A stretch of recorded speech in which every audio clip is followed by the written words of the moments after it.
सिर्फ शुरुआत में 2-3 बातें ही कहनी है कि अभी तक प्रेस कॉन्फ्रेंस करके जो किसी दल का नेता या मंत्री बोलता है प्रायः उन बातों को हम छापते हैं, लेकिन ये जो पूरा दशक जो पूरा होने वाला है इसमें जो कार्य पद्धति बदली है उसमें ये तय हुआ कि सरकार अपना रिपोर्ट कार्ड आपके सामने रखेगी।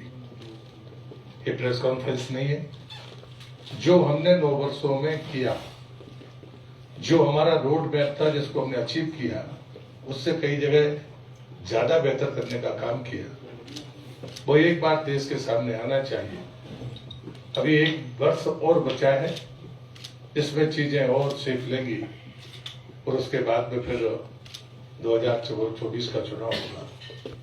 मैं एक उदाहरण में अपने विभाग का देना चाहता हूं और जो देश और दुनिया दोनों के लिए महत्वपूर्ण है वो फूड प्रोसेसिंग से लेकर है। आप सब वरिष्ठ पत्रकार हैं, आपको ध्यान होगा कि 2017 में जब अंतरराष्ट्रीय फूड फेस्टिवल हुआ दुबई में, तो सबसे पहले मैं 2017 कह रहा हूं जिम्मेदारी के साथ दुबई, जब प्रधानमंत्री ने कहा कि भोजन में और पौष्टिक भोजन में जमीन आसमान का अंतर है। अगर हमें फूड सिक्योरिटी की गारंटी दुनिया को देनी है तो हमें श्री अन्न की तरफ जाना पड़ेगा, मिलेट्स की तरफ जाना पड़ेगा। 2017 में जब ये बात कही गई तो उस समय दुनिया ने सुना, लेकिन किसी ने बहुत उत्साह नहीं दिखाया। तो प्रधानमंत्री ने लौटते ही 2018 में श्री अन्न का वर्ष भारत को घोषित कर दिया, मिलेट्स ईयर घोषित कर दिया भारत के लिए। उसके बाद में 19 का चुनाव आया। 19 के चुनाव के बाद में फिर वो दुनिया के मंच पर गए और उन्होंने जाकर कहा कि अभी भी इस पर विचार करना चाहिए। और 2020 में दुनिया ने माना कि 2023 मिलेट्स ईयर दुनिया मनाएगी और उसको स्वीकार करेगी। और 2023 चल रहा है और मिलेट्स ईयर दुनिया मना रही है। और उसके बाद जो अभी G20 की अध्यक्षता के समय जिस प्रकार से प्रधानमंत्री ने पहले ही अनाउंस कर दिया था दिसंबर 2022 में कि जो भी हमारे अतिथि दुनिया भर से आएंगे हम उनका नाश्ता श्री अन्न से बने हुए नाश्ते के तौर पर परोसेंगे। जो जिस राज्य का मिलेट्स होगा वो उसका पेश होगा और उस पर हम आगे बढ़ेंगे। और अंतिम बात यह है कि 2023 आ गया, बीच में कोरोना के कारण बीच में कोई अंतर्राष्ट्रीय खाद्य महोत्सव नहीं हुआ, लेकिन उसकी मेजबानी भारत कर रहा है जो नवंबर में होगा। मेरे कहने का आशय यह है कि 2017 में प्रधानमंत्री ने जो सोचा वो 2023 तक कैसे मूर्त रूप लेता है, इससे अच्छा उदाहरण रोड मैप के बारे में नहीं मिल सकता। हम दुनिया का 40% मिलेट्स पैदा करते हैं।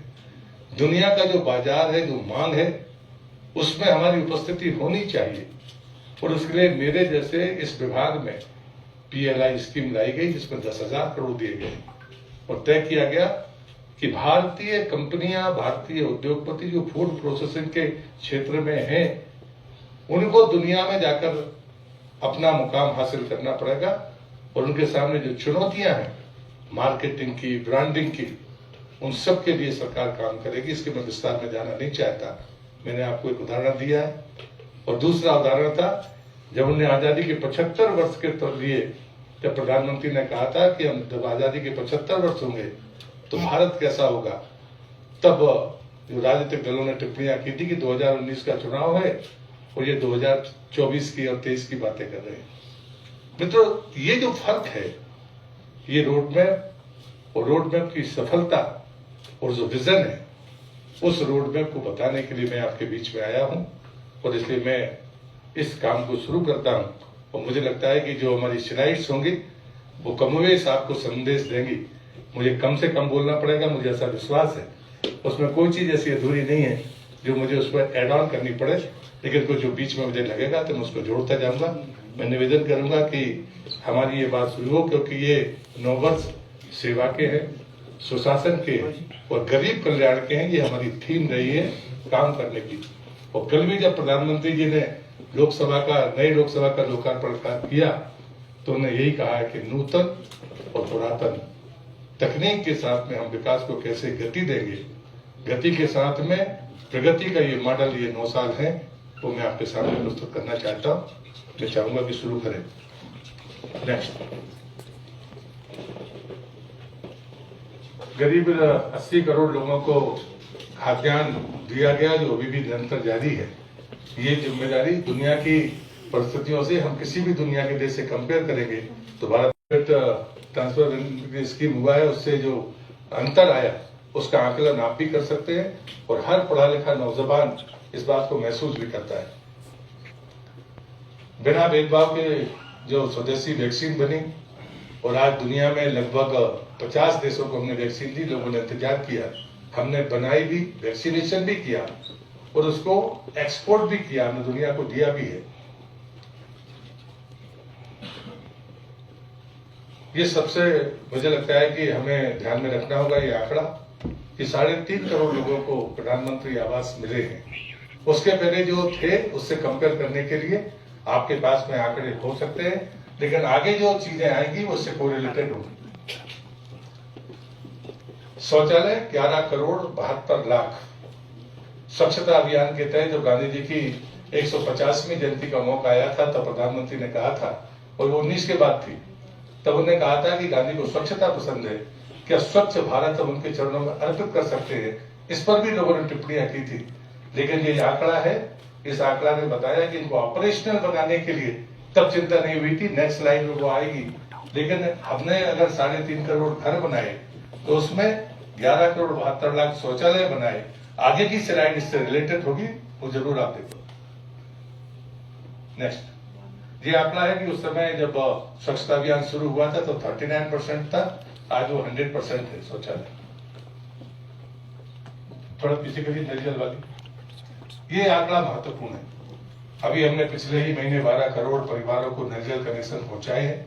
हिमाचल का आंकड़ा आदरणीय जयराम जी ने दिया है। अगर हम 11 करोड़ 72 लाख शौचालय की बात करते हैं और 12 करोड़ परिवारों में अगर पानी पहुंचाने की बात करते हैं तो ये नेक्स्ट विजन है जो आपको और हम सबको बैठकर दुनिया देश के बारे में सोचना होगा। अगर ऑपरेशनल टॉयलेट चाहिए तो पानी के बगैर वो ऑपरेशनल नहीं हो सकते। दूसरा नेक्स्ट स्टेप आएगा कि पानी आप लेकर कहां से आएंगे, फिर ग्रे वाटर मैनेजमेंट के बारे में आप कैसे करेंगे। ये मोदी सरकार का रोड मैप है और ये आंकड़ा मुझे लगता है ये तीनों को जब हम एक नजर से देखते हैं कि मकान है, शौचालय है और पानी है, तो फिर स्वच्छता की हम गारंटी दे सकते हैं। ये 9 करोड़ 6 लाख परिवारों को गैस कनेक्शन, इसके बारे में मुझे कहने की जरूरत नहीं है, देश ने इसको स्वीकार किया है। मुफ्त राशन की बात मैं कह चुका हूं। मुफ्त इलाज, जो आयुष्मान की बात जयराम जी ने कही है, पूरे देश में आयुष्मान कार्ड की जब बात करते हैं कि 5 लाख रुपए तक किसी भी परिवार को 1 वर्ष में खर्च करने की गारंटी देना, ये गरीब आदमी को वो मजबूती है जिसके कारण आज हम गरीब कल्याण की का दावा कर पाते हैं। सैनिटरी पैड, ये जो बच्चियां स्कूल जाती थी, या जो मैं समझता हूं ये सामाजिक सरोकार का एक बेहतरीन उदाहरण है।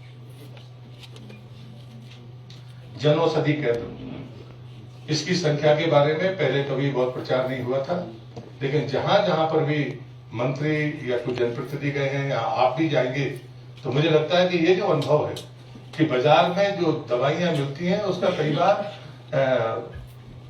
10% या 5% पे भी यहाँ पर दवाइयां उपलब्ध है।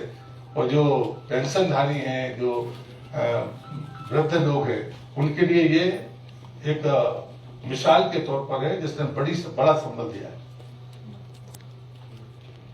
खाद में चाहे नीम प्रोडक्ट यूरिया हो, चाहे इसके आगे वाली स्लाइड में बताएंगे कि हमने उपलब्धता भी तय की, वितरण की गारंटी भी, ताकि कोई बीज का बिचौलिया उसका लाभ न ले सके। 6,000 रुपया जो प्रधानमंत्री किसान कल्याण निधि के तौर पर प्रत्येक किसान को जो उसका पात्र है, उसको जो नियमित तौर पर दिया जा रहा है, ये पहला प्रयोग था। सामाजिक न्याय, तुष्टीकरण नहीं, सभी का सशक्तिकरण, ये हमारा स्लोगन है, संकल्प है। उच्च शिक्षा में 10% ईवीएस कोटा लागू करना, ये एक मैं मानता हूं कि ये आने वाले समय में हमारे वर्ग के लिए बड़ा संबल है। पिछड़ा आयोग को संवैधानिक दर्जा देना,